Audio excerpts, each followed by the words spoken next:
আবহাওয়ার খবর জানতে চলে যাচ্ছি সহকর্মী দীপু নূরের কাছে। দীপু, আজকের আবহাওয়া নিয়ে আপনার কাছে কি তথ্য আছে, আমাদের বিস্তারিত জানান। ধন্যবাদ সুমন আপনাকে। দর্শক, আজ ২৪ নভেম্বর ২০২৫-এ আবহাওয়া অধিদপ্তরের দেয়া সবশেষ তথ্য মতে সারা দেশের আকাশ কিছুটা আংশিক মেঘাচ্ছন্ন, সেই সাথে আবহাওয়া প্রধানত শুষ্ক হতে পারে বলে জানিয়েছে আবহাওয়া অফিস।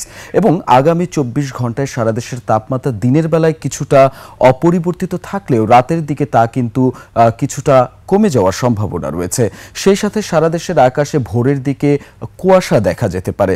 দর্শক, এই মুহূর্তে যদি ঢাকা সহ কয়েকটি জেলার তাপমাত্রার দিকে লক্ষ্য করি তাহলে দেখতে পাচ্ছি ঢাকাতে রয়েছে ২৪ ডিগ্রি সেলসিয়াস, কুমিল্লা, বরিশাল এবং খুলনাতে রয়েছে ২৩ ডিগ্রি সেলসিয়াস, সেই সাথে দেখতে পাচ্ছি ফরিদপুরে রয়েছে ২২ ডিগ্রি সেলসিয়াস।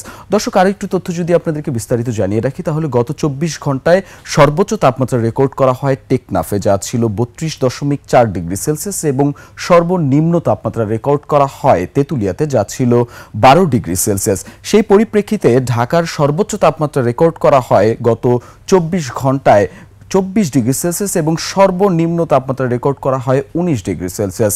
এছাড়া ঢাকার বাতাসের সর্বোচ্চ আপেক্ষিক আর্দ্রতা রেকর্ড করা হয়েছে শতকরা প্রায় ৭৯ এবং সারা দেশের ন্যায় আবহাওয়া অফিসের দেওয়া তথ্য মতে আগামী ২৪ ঘন্টায়ও সারা দেশের আকাশের ন্যায় ঢাকার আকাশও কিছুটা আংশিক মেঘাচ্ছন্ন এবং আবহাওয়া প্রধানত শুষ্ক হতে পারে।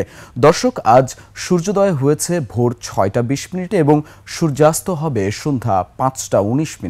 এই ছিল আজকের আবহাওয়া নিয়ে আমার কাছে সবশেষ তথ্য। ফিরে যাচ্ছি স্টুডিওতে সুমনের কাছে।